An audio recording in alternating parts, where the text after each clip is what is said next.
Hi friends, അപ്പോൾ എല്ലാവർക്കും ഇന്നത്തെ പുതിയ വീഡിയോയിലേക്ക് സ്വാഗതം. അപ്പോൾ ഇന്നത്തെ വീഡിയോ എന്ന് പറയുന്നത് നമ്മൾ സിൻകോൺ എന്ന് പറഞ്ഞൊരു കമ്പനിയുടെ ഓട്ടോമേഷൻ എങ്ങനെ കൊടുക്കാമെന്നുള്ള ഒരു വീഡിയോ ആണ് നമ്മളിതിൽ ചെയ്യുന്നത്.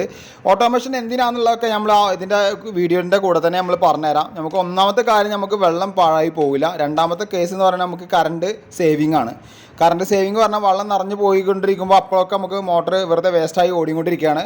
അപ്പോൾ അതൊക്കെ കറണ്ട് വെറുതെ പോവുകയും ചെയ്യുകയാണ്. അതേപോലെ വെള്ളം നമുക്ക് വെള്ളമില്ലാത്ത സ്ഥലങ്ങളിലൊക്കെ ഇതേപോലെ വെക്കുകയാണെന്നുണ്ടെങ്കിൽ ഉപകാരമാണ് കേട്ടോ. അപ്പോൾ വെള്ളം ഇല്ലാതെ ഓടിക്കഴിഞ്ഞാൽ ഇത് ഓട്ടോമാറ്റിക്കായിട്ട് കട്ട് ഓഫ് ആവും. അതൊക്കെ ഞാൻ ഇതിൻ്റെ കൂടെ തന്നെ നമ്മൾ ഡീറ്റെയിൽസ് ആയിട്ട് പറഞ്ഞുതരാം കേട്ടോ. അപ്പോൾ നമ്മളിതിൽ ആദ്യം ചെയ്യേണ്ടത് എന്താ വെച്ച് കഴിഞ്ഞാൽ, മോട്ടറിൻ്റെ DB സ്വിച്ചിൽ നിന്ന് വരുന്ന വയർ ഫേസും ന്യൂട്രും ഫസ്റ്റ് കൊടുക്കുക. ഫസ്റ്റ് അതിൽ എഴുതിയിട്ടുണ്ട്, കറക്റ്റായിട്ട് ഫേസും ന്യൂട്രും കൊടുക്കേണ്ടത് എങ്ങനെ എഴുതിയിട്ടുണ്ട്. ഫസ്റ്റ് ഫേസും രണ്ടാമത് ന്യൂട്രാണ് നമ്മൾ കൊടുക്കേണ്ടത് കേട്ടോ. അത് കഴിഞ്ഞിട്ട് മോട്ടർക്ക് പോകണ ഔട്ട്, അതായത് നമ്മൾ മോട്ടറിൽ ഇപ്പോൾ ഇത് കിണറ്റിൽ വെള്ളത്തിൻ്റെ ഉള്ളിൽ ഇറക്കിക്കുന്ന മോട്ടറാണ്. ഇത് സമ്മർസിബിളിനും കൊടുക്കാൻ പറ്റും. അപ്പോൾ രണ്ടാമത്തെ വയർ ഫേസ് ന്യൂട്രും മോട്ടറിൻ്റെ പാനൽ ബോർഡിലേക്ക് പോകുന്ന വയറാണ് കൊടുക്കേണ്ടത് കേട്ടോ. അപ്പോൾ 2.5 ആണ് നമ്മൾ ഇവിടെ ഇട്ടിരിക്കുന്നത്. അപ്പോൾ നിലവിലുള്ള ഒരു ഓട്ടോമേഷൻ ഇവിടെ നമ്മളിപ്പോൾ എന്താ വെച്ച് കഴിഞ്ഞാൽ, നിലവിലുള്ള ഓട്ടോമേഷൻ വെക്കാൻ വേണ്ടിയിട്ട് ഒരു CAT 6ൻ്റെ വയർ വലിച്ചെടുത്താണ് കേട്ടോ. പിന്നെ നമ്മൾ പറഞ്ഞ പോലെ CAT 6ൻ്റെ വയറാണ് ഈ കാണുന്നത് കേട്ടോ. മൊത്തം നാല് വയറുണ്ടാവും. 2 വയർ നമ്മൾ കട്ട് ചെയ്തെടുത്താൽ, അതായത് 8 വയറുണ്ടാവും ടോട്ടൽ CAT 6ൽ.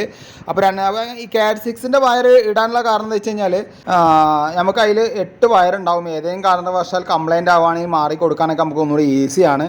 പിന്നെ ഇതിൽ DC സപ്ലൈ വരിക, AC സപ്ലൈ അല്ല വരിക. അപ്പോൾ നമുക്ക് ഏതെങ്കിലും 4 വയറാണ് നമുക്ക് വേണ്ടത്. അത് കളർ കോഡായിട്ട് എടുക്കുക. അതിൽ നമ്മളിപ്പോൾ ഇതിൽ ഓറഞ്ചും വൈറ്റുമാണ് നമ്മൾ കൊടുത്തിരിക്കുന്നത്. ഓറഞ്ചും വൈറ്റുമാണ് കൊടുത്തിരിക്കുന്നത്.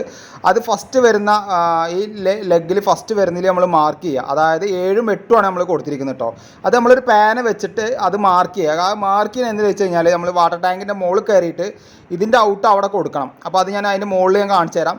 അത് കഴിഞ്ഞിട്ട് ബ്ലൂവും വൈറ്റാണ് അടുത്ത അവസാനത്തെ കൊടുക്കേണ്ടത് കേട്ടോ. അവസാനത്തെ ഈ ബ്ലാക്ക് ലെഗിൽ അവസാനത്തെ ബ്ലൂവും വൈറ്റാണ് കൊടുക്കേണ്ടത്. അത് നിങ്ങൾക്ക് കളർ കോഡ് നോക്കണ്ട, നിങ്ങളെ ഇഷ്ടത്തിനുള്ള കളർ കോഡ് നിങ്ങൾക്ക് യൂസ് ചെയ്യാം കേട്ടോ. അപ്പോൾ നമ്മളിവിടുത്തെ കവറിങ്ങും കാര്യങ്ങളൊക്കെ ചെയ്തിട്ടുണ്ട്. സ്ലീവ് ഇട്ടിട്ടാണ് ചെയ്തിരിക്കുന്നത് കേട്ടോ. കുറച്ച് വയറിങ് ഇപ്പോൾ പുറത്ത് ഇതായി കാണാൻ വെച്ചിട്ട് സ്ലീവ് ഇട്ട് ചെയ്തിരിക്കുകയാണ്. അത് കഴിഞ്ഞിട്ട് നമ്മൾ ഇവിടെ വെച്ചിരിക്കുന്നത് സ്റ്റീലിൻ്റെ വാട്ടർ ടാങ്കാണ്. അപ്പോൾ എന്താ വെച്ച് കഴിഞ്ഞാൽ, ഓൾറെഡി ഇതിന് ഓട്ടോമേഷന് വേണ്ടിയിട്ട് അവർ ഓൾറെഡി കമ്പനി ഫോട്ടോ കൊടുത്തിട്ടുണ്ട്. അത് കമ്പനി കൊടുത്താണ്, സിൻകോണിൻ്റെ സാധനം തന്നെയാണ്. ഈ കാണുന്നതാണ് നമുക്ക് സെൻസർ വരുന്നത്. ഈ സെൻസർ എന്തിനാണെന്ന് വെച്ച് കഴിഞ്ഞാൽ, ഇപ്പോൾ നമ്മൾ ഉദാഹരണത്തിന് ഇപ്പോൾ ബോർവെല്ലൊക്കെ ആണെന്നുണ്ടെങ്കിൽ, ഇപ്പോൾ സാധാരണ നിങ്ങൾ കാണാറുണ്ടാവും പൈപ്പ് പൊട്ടിയിട്ട് മോട്ടർ ഓടിക്കൊണ്ടിരിക്കും. അപ്പോൾ എന്താ പ്രശ്നം വെച്ച് കഴിഞ്ഞാൽ, കുറേ കഴിയുമ്പോൾ ഈ ഓട്ടോമേഷൻ ആയതുകൊണ്ട് ഇങ്ങനെ വർക്ക് ചെയ്യുമ്പോൾ ചിലപ്പോൾ മോട്ടർ കത്തിപ്പോകും. അപ്പോൾ നമുക്ക് ഇവിടെ ഒരു മിനിറ്റിൻ്റെ ഉള്ളിൽ ആ വെള്ളം ഇവിടെ എത്തിയില്ല എന്നുണ്ടെങ്കിൽ മോട്ടർ ഓട്ടോമാറ്റിക് കട്ട് ഓഫ് ആവും. അതിനാണ് നമ്മൾ ഈ സെൻസർ ഉപയോഗിക്കുന്നത്. ഈ 2 കമ്പിയുള്ള സെൻസർ അതിനാണ് കേട്ടോ. ഇതൊക്കെ DC സപ്ലൈ വരിക, AC അല്ല, DC സപ്ലൈ ആണ്. ഇതൊക്കെ സെൻസർ പോലത്തെ സാധനമാണ്. അപ്പോൾ ഇതൊക്കെ സപ്പോസ് ഇപ്പോൾ ഞാൻ നേരത്തെ പറഞ്ഞ പോലെ ഓസ് പൊട്ടുക, അല്ലെങ്കിൽ ഈ മോട്ടറിന് വല്ല കംപ്ലൈൻറ്റും വരിക, അല്ലെങ്കിൽ എന്തെങ്കിലും പ്രശ്നമൊക്കെ ഉണ്ടെങ്കിൽ ഇത് ഓട്ടോമാറ്റിക്കായിട്ട് അവിടെ കട്ട് ഓഫ് ആവാൻ വേണ്ടിയിട്ടാണ്. ഈ സെൻസ് ചെയ്യും, അതായത് വെള്ളം ഇത്ര മിനിറ്റ് കൊണ്ട് ഇവിടെ എത്തില്ല എന്നുണ്ടെങ്കിൽ അവിടെ സെൻസ് ചെയ്തിട്ട് അത് ഓട്ടോമാറ്റിക്കായിട്ട് അവിടെ കട്ട് ഓഫ് ആവും. ഇത് നമ്മൾ ടാഗ് വെച്ച് കെട്ടിയിട്ട് നമ്മൾ പിന്നെ ഒരു കോപ്പർ വെച്ച് കെട്ടിയിട്ടുണ്ട്. എന്താണെന്ന് വെച്ച് കഴിഞ്ഞാൽ, കോപ്പർ വെച്ച് കെട്ടിക്കുന്നത് എന്താ വെച്ച് കഴിഞ്ഞാൽ, ഊരിപ്പോരാതിരിക്കാൻ വേണ്ടി നല്ല ടൈറ്റ് ചെയ്തിട്ട് കെട്ടിക്കുക കേട്ടോ. അതിൻ്റെ മുകളിൽ കൂടി നമ്മൾ ടാഗും കൂടി വെച്ച് കൊടുത്തിട്ടുണ്ട്. അപ്പോൾ അത് ഒന്നുകൂടി സ്ട്രോങ് ആണ്. കാരണം വെള്ളത്തിൻ്റെ ഫ്ലോ കാരണം കൊണ്ട് ചിലപ്പോൾ അത് ഊരിപ്പോരാൻ ചാൻസ് കൂടുതലാണ്. അപ്പോൾ നിങ്ങൾ സാധാരണ നമ്മൾ അന്ന് ചെയ്ത വീഡിയോയിൽ നിങ്ങൾക്ക് കാണാൻ പറ്റും, അതിൽ സ്ക്രൂ ചെയ്യാനുള്ളൊരു ഓപ്ഷൻ ഉണ്ട്. ഇതിന് സ്ക്രൂ ചെയ്യാൻ പറ്റില്ല, കാരണം ഇതിങ്ങനെ കെട്ടാൻ വേണ്ടിയിട്ടാണ് ഒരു ഗ്രൂ ഇട്ട് കൊടുത്തിട്ടുണ്ട് ടൈമേ. അപ്പോൾ നേരത്തെ പറഞ്ഞ പോലെ ഇത് സ്റ്റീലിൻ്റെ വാട്ടർ ടാങ്കാണ്. അപ്പോൾ ടാങ്ക് കണ്ടറൊക്കെ വെച്ചിട്ടാണ് നമ്മളതിൽ സെറ്റ് ചെയ്തിരിക്കുന്നത് കേട്ടോ. അപ്പോൾ നമ്മൾ ഈ സെൻസറിൽ നിന്ന് വരുന്ന വയറും അതേപോലെ ഇതിനുള്ളിൽ നിന്ന് ഫോൾട്ടിൽ നിന്ന് വരുന്ന വയറും നമ്മൾ പുറത്തേക്ക് ഇട്ടിട്ട് ഈ CAT 6ൻ്റെ വയറിലാണ് നമ്മളിത് കൊടുക്കേണ്ടത്. മൊത്തം CAT 6ൻ്റെ വയർ നമ്മൾ നേരത്തെ പറഞ്ഞ പോലെ ഓറഞ്ചും ബ്ലൂ ആണ് നമ്മൾ കൊടുക്കേണ്ട വയറുകൾ വരുന്നത് കേട്ടോ. അത് നിങ്ങൾ അവിടെ അതിൽ കറക്റ്റായിട്ട് നമുക്ക് ഡയഗ്രാം തന്നിട്ടുണ്ടാവും. ആ ഡയഗ്രാം പ്രകാരമാണ് നമ്മളിത് കൊടുക്കേണ്ടത്. അപ്പോൾ നമ്മൾ ഫോർട്ടിലേക്ക് വരുന്ന വയർ ഓറഞ്ചും വൈറ്റാണ്. അതായത് അടിയിൽ കൊടുത്തിരിക്കുന്നത് 7ഉം 8ഉം ഓറഞ്ചിലേക്കുള്ള വയറാണ്. അത് നമ്മൾ കറക്റ്റ് ഫോർട്ടിലേക്ക് കൊടുത്തിട്ടുണ്ട്.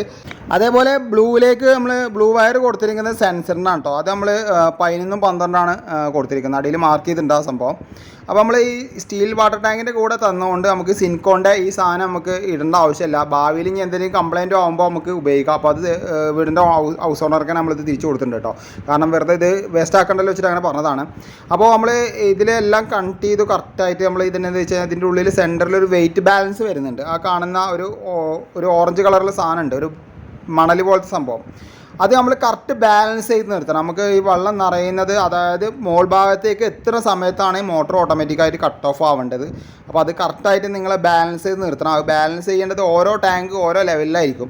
അപ്പോൾ നമ്മളത് മോട്ടർ ഇട്ടതിന് ശേഷം അത് ഓട്ടോമേഷൻ വർക്ക് ചെയ്യുന്നതിന് ശേഷം എത്ര ഇതിലാവും എന്ന് നോക്കിയിട്ട് വേണം അത് നമ്മൾ ബാലൻസ് ചെയ്ത് നിർത്തേണ്ട കേട്ടോ. പിന്നെ അതേപോലെ തന്നെ അത് ബാലൻസ് ചെയ്ത് നിർത്തുന്ന സമയത്ത് നമുക്ക് ഇതിന് ഓഫ് ഉണ്ടാവും. ഈ ഓഫിൽ കൂടി ഒരിക്കലും വെള്ളം അങ്ങോട്ട് നിറഞ്ഞൊഴുകാനും പാടില്ല. അപ്പോൾ ആ ടൈമൊക്കെ നോക്കിയിട്ട് വേണം ചെയ്യാൻ. നമുക്കൊന്ന് മോട്ടറൊന്ന് സെൻസ് ചെയ്ത് ഇട്ട് നോക്കാം. ഇപ്പോൾ നമ്മൾ മോട്ടർ ഇട്ടിട്ടുണ്ട്. ഇപ്പോൾ സെൻസറിൻ്റെ ഉള്ളിൽ കൂടിയാണ് ആ വെള്ളം വരുന്നത്. കാരണം നേരത്തെ പറഞ്ഞ പോലെ ഈ സെൻസറിൽ വെള്ളം തട്ടിയില്ല എന്നുണ്ടെങ്കിൽ, ഇപ്പോൾ ഉദാഹരണത്തിന് ഞാനപ്പോൾ ആ സെൻസർ അവിടുന്ന് ഊരിയെടുക്കുകയാണെന്നുണ്ടെങ്കിൽ അവിടെ ഓട്ടോമാറ്റിക്കായിട്ട് മോട്ടർ കട്ട് ഓഫ് ആവും. കാരണം എന്താ വെച്ച് കഴിഞ്ഞാൽ പൈപ്പ് പൊട്ടുക, അല്ലെങ്കിൽ ഇപ്പോൾ പുറത്ത് വല്ല പൈപ്പ് എന്തെങ്കിലും പൊട്ടുക. ഇപ്പോൾ ഒരു ഉദാഹരണത്തിന് ഇപ്പോൾ പുറത്ത് ഇപ്പോൾ വല്ല എന്തെങ്കിലും പൈപ്പ് പൊട്ടിയിട്ട് വെള്ളം പോവുകയാണെന്നുണ്ടെങ്കിലൊക്കെ ഇത് സെൻസ് ചെയ്തിട്ട് ഈ സാധനം വർക്ക് ചെയ്യില്ല, മോട്ടർ ഓട്ടോമാറ്റിക്കായി കട്ട് ഓഫ് ആവും. പിന്നെ അതേപോലെ തന്നെ ഹൈ വോൾട്ടേജിലും ലോ വോൾട്ടേജിലും ഈ സംഭവം വർക്ക് ചെയ്യില്ല. അപ്പോൾ അങ്ങനെ ഹൈ വോൾട്ടേജിൽ വന്നാലും ലോ വോൾട്ടേജിലും വന്നാലും ഈ ഓട്ടോമാറ്റിക് സിസ്റ്റം ചെയ്തുകൊണ്ട് ചിലപ്പോൾ മോട്ടർ വർക്ക് ചെയ്യും. ലോ വോൾട്ടേജിലാണെങ്കിൽ മോട്ടർ വർക്ക് ചെയ്തിട്ട് ചൂടാവാൻ ചാൻസ് ഉണ്ട്. അപ്പോൾ അതൊന്നും ഇതിൽ വർക്ക് ചെയ്യില്ല കേട്ടോ ഫ്രണ്ട്സ്. അതേപോലെ തന്നെ ഒരു കാര്യം ശ്രദ്ധിക്കേണ്ടത്, നമ്മൾ ഇതിപ്പോൾ ഈ മോട്ടർ ഇപ്പോൾ പലരും ഇപ്പോൾ ചില വീട്ടിൽ 1.5 HP ആയിരിക്കും, ചില വീട്ടിൽ 2 HP ഉണ്ടാവും. അപ്പോൾ 2 HP ഉള്ള സ്ഥലത്തൊന്നും നമുക്കിത് കൊടുക്കാൻ പറ്റില്ല. കാരണം എന്താ വെച്ച് കഴിഞ്ഞാൽ ഇത് കത്തിപ്പോകും, അതായത് ഈ പാനൽ കത്തിപ്പോകും. അപ്പോൾ ഒരു റിലേ വെച്ചിട്ട് നമ്മൾ കൺട്രോൾ ചെയ്യണം. അപ്പോൾ നേരത്തെ ഞാനൊരു 2 സ്പീഡിൽ മേലേക്ക് വരുന്നൊരു മോട്ടർ നമ്മൾ സെറ്റ് ചെയ്തിട്ടുണ്ടായിരുന്നു. അതിൽ റിലേ വെച്ച് കൺട്രോൾ ചെയ്തിട്ടുണ്ടായിരുന്നു. അപ്പോൾ ഞാൻ യൂട്യൂബിലുണ്ട് ആ വീഡിയോ. അപ്പോൾ നിങ്ങൾ അങ്ങനെ ഉണ്ടെങ്കിൽ അതൊന്ന് ജസ്റ്റ് ഒന്ന് ചെക്ക് ചെയ്യണമാണ്. മാക്സിമം നമുക്കിത് 1 HP വരെ നമുക്ക് ഈ കറക്റ്റായിട്ട് ഈ പാനൽ നമുക്ക് കൊടുക്കാൻ പറ്റും, അല്ലെങ്കിൽ ഈ പാനൽ കത്തിപ്പോകും കേട്ടോ.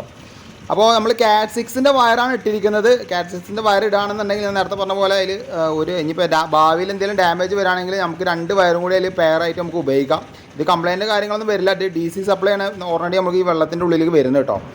പിന്നെ അതേപോലെ തന്നെ ഇത് നമ്മൾ ഓട്ടോമേഷൻ വർക്ക് ചെയ്തില്ല എന്നുണ്ടെങ്കിൽ, ഇപ്പോൾ ഇത് ഓട്ടോമാറ്റിക്കലാണല്ലോ ഓട്ടോയിലായിട്ടുണ്ടാവുക. അപ്പോൾ ഓട്ടോമാറ്റിക്കലി വർക്ക് ചെയ്യുന്നില്ല ഇല്ല എന്നുണ്ടെങ്കിൽ നമുക്കിത് മാനുവലിലേക്ക് ആക്കി കഴിഞ്ഞാൽ നമ്മളിപ്പോൾ സാധാരണ മോട്ടർ ഇടുന്ന പോലെ നമുക്ക് സിമ്പിളായിട്ട് തന്നെ നമുക്ക് മോട്ടർ ഓണും ഓഫും ആക്കാൻ പറ്റും. ചിലപ്പോൾ നമ്മൾ എത്താൻ വൈകിയാലും ഇത് അങ്ങനെ സിമ്പിളായിട്ട് നമുക്ക് ചെയ്യാൻ പറ്റും കേട്ടോ. ഇപ്പോൾ ഓട്ടോമാറ്റിക്കായിട്ട് ഇവിടെ ടാങ്ക് ഫുള്ളായിട്ടുണ്ട്, വെള്ളം കാണാൻ പറ്റും, ടാങ്കിൻ്റെ ഫുള്ള് എത്തിയിട്ടുണ്ട്.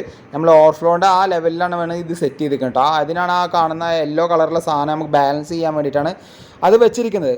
പിന്നെ ഒരു ഗുണം എന്ന് പറയുന്നത്, ഇപ്പോൾ സപ്പോസ് വീട് പൂട്ടി പോകുന്നവരൊക്കെ ആണെന്നുണ്ടെങ്കിൽ ചിലപ്പോൾ അവർ 2 ആഴ്ച അല്ലെങ്കിൽ ഒരു 3 ആഴ്ചയൊക്കെ പോവുകയാണെന്നുണ്ടെങ്കിൽ, ചെടി നനയ്ക്കുകയാണെങ്കിൽ പുറത്തുനിന്ന് ആൾ വരികയാണെന്നുണ്ടെങ്കിൽ ഇതേപോലത്തെ ഓട്ടോമേഷൻ വെക്കുകയാണെന്നുണ്ടെങ്കിൽ അവർക്ക് മോട്ടർ ഉള്ളിൽ കയറിയിട്ട് മോട്ടർ ഇടേണ്ട ആവശ്യം വരുന്നില്ല. ഇതിൻ്റെ റേറ്റ് ഏകദേശം വരുന്നത് 4 to 5 ആ റേറ്റിൻ്റെ 4,000 to 5,000 റുപ്യൻ്റെ ആ റേറ്റിൻ്റെ ഉള്ളിലാണ് ഇതിൻ്റെ ഓട്ടോമേഷൻ്റെ മൊത്തം സെറ്റിന് വരുന്നത്. അതേപോലെ CAT 6ൻ്റെ വയറും കാര്യങ്ങളൊക്കെ അത് എക്സ്ട്രാ വരും കേട്ടോ. ഫ്രണ്ട്സ്, അപ്പോൾ എല്ലാവർക്കും ഈ ഓട്ടോമേഷൻ്റെ വീഡിയോ ഇഷ്ടപ്പെട്ടു എന്ന് ഞാൻ വിചാരിക്കുന്നുണ്ട്. അതേപോലെ നമ്മളെ വീഡിയോസിൽ നമുക്ക് ഒരുപാട് വെറൈറ്റി വീഡിയോസ് നമ്മളെ ചാനലിൽ കിടക്കുന്നുണ്ട്. അപ്പോൾ നിങ്ങൾ ആദ്യം ചെയ്യേണ്ടത് എൻ്റെ ചാനൽ സബ്സ്ക്രൈബ് ചെയ്തിട്ടില്ല എന്നുണ്ടെങ്കിൽ സബ്സ്ക്രൈബ് ചെയ്യുക. അതേപോലെ ബെല്ലൈക്കനിലൊന്ന് ഓൾ അമർത്തി കഴിഞ്ഞാൽ നമ്മളെ വീഡിയോസ് എല്ലാം നിങ്ങൾക്ക് കിട്ടുക. ഞാൻ ഇടുന്ന വീഡിയോസ് നിങ്ങൾക്ക് അപ്പോൾ നോട്ടിഫിക്കേഷൻ അങ്ങനെ വരും കേട്ടോ. അപ്പോൾ എന്തായാലും ഈ വീഡിയോ കണ്ടു കഴിഞ്ഞാൽ മാക്സിമം ഒന്ന് ഷെയർ ചെയ്യുക, മറക്കാതെ ലൈക്ക് ചെയ്യുക. അപ്പോൾ എന്തായാലും അടുത്ത വീഡിയോയുമായി വീണ്ടും കാണുന്നവരെ ബൈ ഹരീസ്.